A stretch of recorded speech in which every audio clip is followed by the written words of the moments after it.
మకర రాశి. మకర రాశికి ఐదో స్థానంలో గురు సంచారం అన్నిటికంటే శుభం.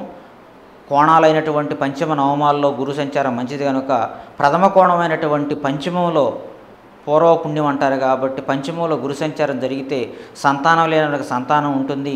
సంతానానికి విద్యా సంబంధంగా మంచి ఫలితాలు ఉంటాయి. మీ యొక్క సంతానానికి వివాహాల ప్రయత్నాల్లో ఉంటే వివాహాది శుభకార్యములు పూర్తి చేస్తారు. నూతన గృహాలు, నూతన వాహన యోగాలు అన్నీ ఉన్నాయి.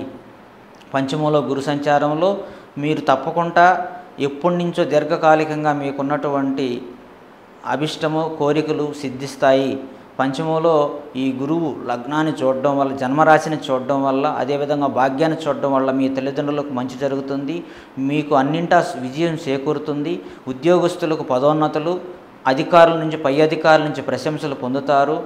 ప్రమోషన్లు కావచ్చు, మీ యొక్క శాలరీస్లో ఇంక్రిమెంట్ కావచ్చు, అన్ని రంగాల వారికి చాలా శుభంగా ఉంటుంది. ఈ మకర రాశి వారికి మంచి యోగకాలం నడుస్తుంది.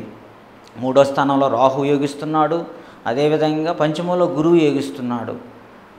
కొంత ద్వితీయంలో శని కొంత ఇబ్బందిగా ఉన్నప్పటికీ ఆ శనికి సంబంధించినటువంటి శాంతి పరమేశ్వరుడికి సోమవారం నాడు పాలాభిషేకం చేయండి.